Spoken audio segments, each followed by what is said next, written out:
गांव के किनारे एक पर अनागर खामोशी और राजों में डूबा हुआ खड़ा था।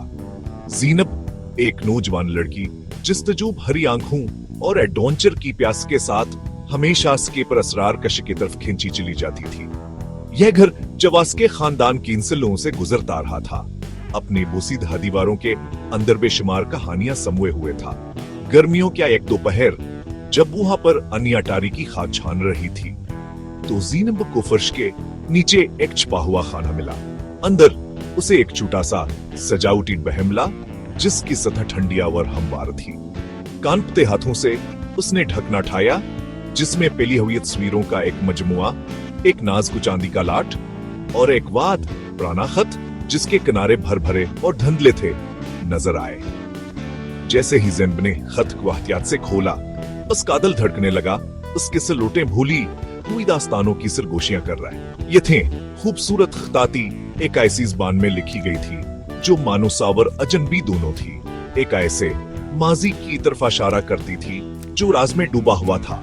जैसे हयासु ने धुंधले अल्फाज को समझना शुरू किया, उस पर बेचैनी की लहर दौड़ गई। यह सिर्फ एक खत से ज्यादा था। यहाँ के खानदान की तारीख के एक पोशीदा बाब को खोलने की कंजी थी। दिलचस्पी और थोड़े से खौफ के साथ ज़ैन को मालूम था कहां से कुछ हम मिल गया। खत में एक हुई फूफी सलमे नामिया एक औरत का जिक्र था जिसका वजूद खानदान की याददाश्त से मिटा दिया गया था। सच्चाई को बेनकाब करने के लिए परअज़म ज़ैनब ने यह जानने का अहद किया कि सलमा को नथिया और उसकी खानियात ने अरसे तक क्यों दफन रही। उसे क्या मालूम था कि जवाब की हतलाशा से खुद शनासी के सफर पर ले जाएगी जिससे उसे अपने खानदान के माजी के साए का सामना करना पड़ेगा।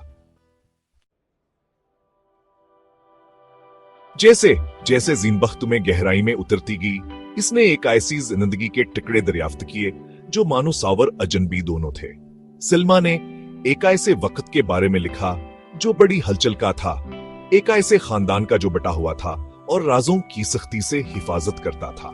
इसके अल्फाज ने एक गुजरे हुए दौर की तस्वीर कशी की जो रवायत से माला और माशरती तौक़ात से जकड़ा हुआ था। खत में एक ममनुआ मोहब्बत, एक ऐसा धोखे जिसने खानदान को तोड़ दिया और समझने क्या एक बेबसाल तजा का जिक्र था। ज़ीनब ने खत को पढ़ने में बेशुमार घंटे गुजारे।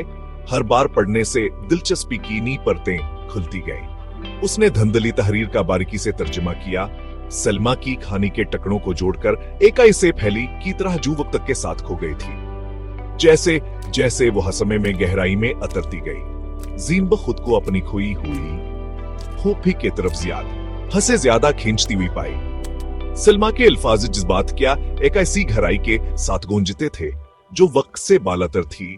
उन दोनों औरतों के दरमियान बरसों के फासले के बावजूद आयकर शित कायम करती थी। यह खत सिर्फ माजी की खड़की से ज्यादा था। यह एक आईना था जो ज़ैनब की अपनी वाबस्तगिया और समझ की ख्वाहिश को जाहिर करता था। जैसे हयासु ने सलमा के दिल की बातें पढ़े, ज़ैनब साहसास को झटकन है सकीक हास्कीप वो फीकी खानियास की अपनी जिंदगी के लिए गहरा मनी रखती है। अस्पिची धाताने बाने के धागों को सुलझाने के लिए परअज़म ज़ैनब जानती थी कहां से सलमा और इन राजों के बारे में सच्चाई को बेनकाब करने के लिए एक सफर का आगाज करना होगा जो वास के खानदान के माजी को परेशान करते थे।